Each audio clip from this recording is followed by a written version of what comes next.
everybody in year one. Hope you're all still well and looking after each other. Hope you've been reading lots and that you're enjoying your classes with your teacher. Rusty and I are back again after last week. Hope you enjoyed last week's story. So we thought we'd come back and share another story with you this week. This week we're going to have the Elves and the Shoemaker. Settle yourselves down, get comfortable, like Rusty will, and enjoy. The Elves and the Shoemaker. Oh, look at all these wonderful shoes. Which pair would you choose if you could have any of these?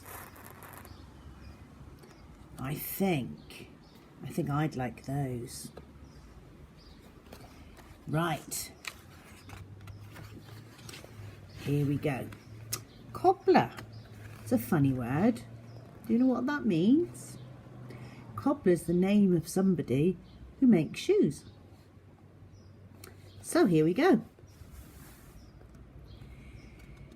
In an old shabby shoe shop there lived a cobbler Stan and his wife Jan. Though they were poor, they were very happy, for they loved to make shoes. Shoes for walking, shoes for jumping, shoes for skipping, and best of all, shoes for dancing.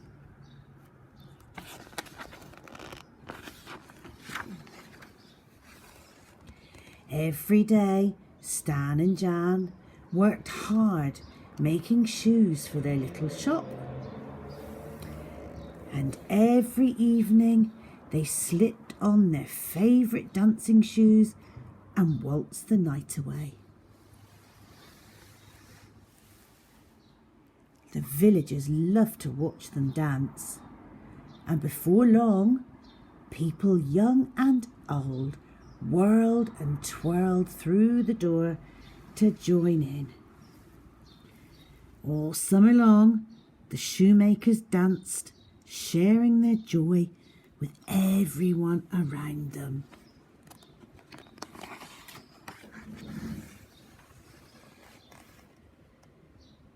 But soon the bitter winter came.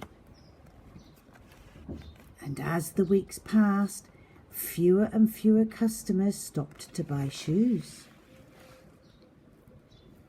Whatever will we do? Worried Stan.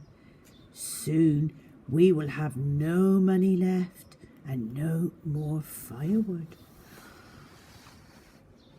The shop grew quieter and quieter. That night, Stan and Jan huddled by the tiny fire.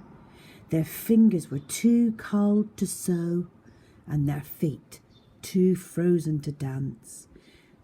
Let's go to bed, Jan chattered. Perhaps we'll think of something in the morning.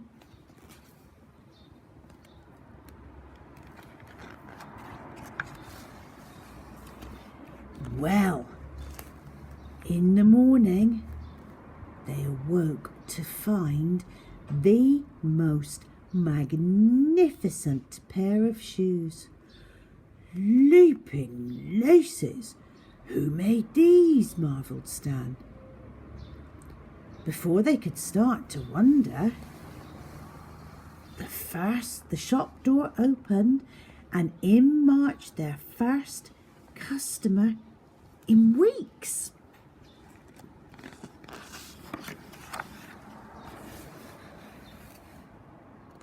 "Good day," cried the customer. "My name is Sir Flumby. I spied these splendid shoes in the window and I simply must have them." The shoes fitted perfectly. So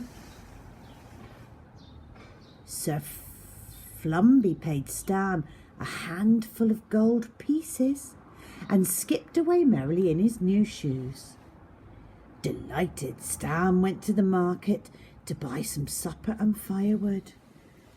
And that night the shoemaker and his wife danced with joy once more.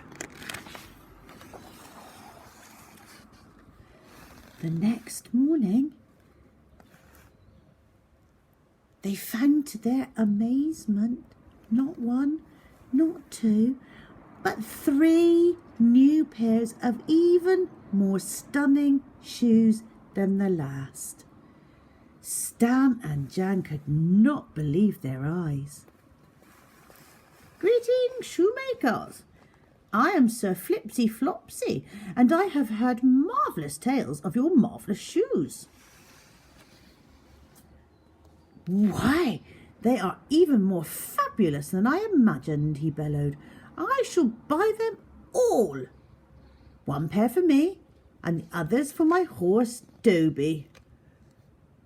So Sir Flipsy Flopsy filled the shoemaker's pockets with gold coins, and he galloped off.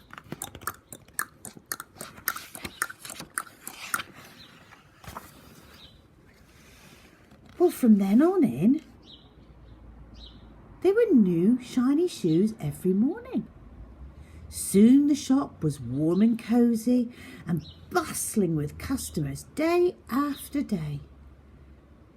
One day Jan said, "We still don't know who is helping us. I wish we could thank them." Then Stan had a wonderful idea. "Why don't we stay up and find out?"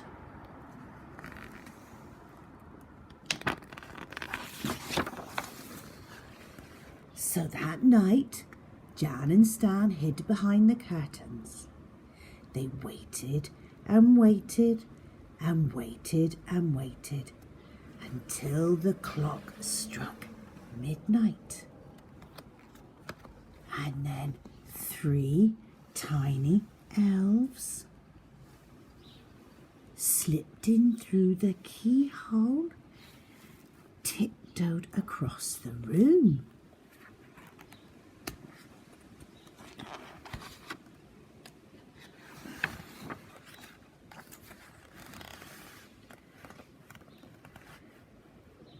The elves set to work with a stitch, stitch, stitch and a rap-a-tap, tap.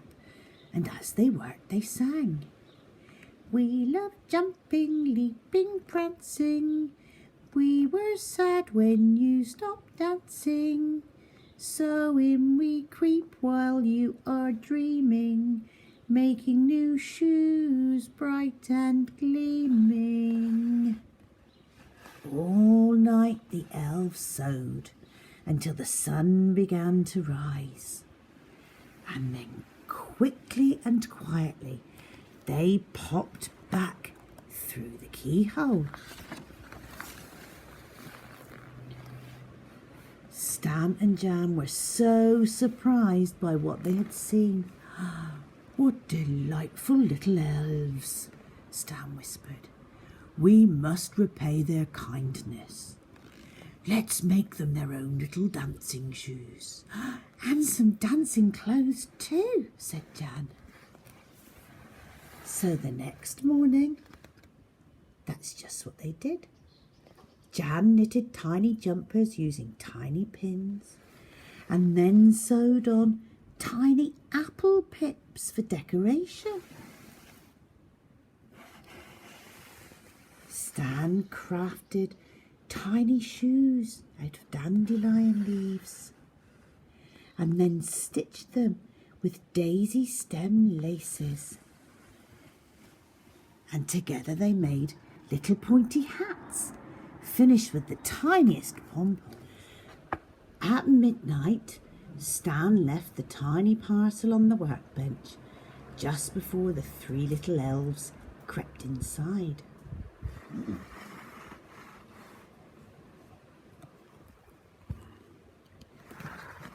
When the elves saw their new clothes, they were overjoyed.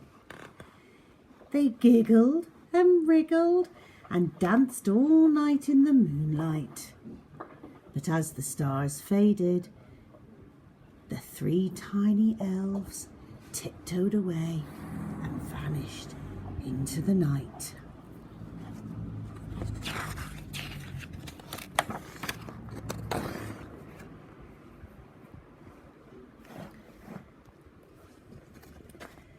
That was the last the shoemakers ever saw of the elves, but their kindness was never forgotten.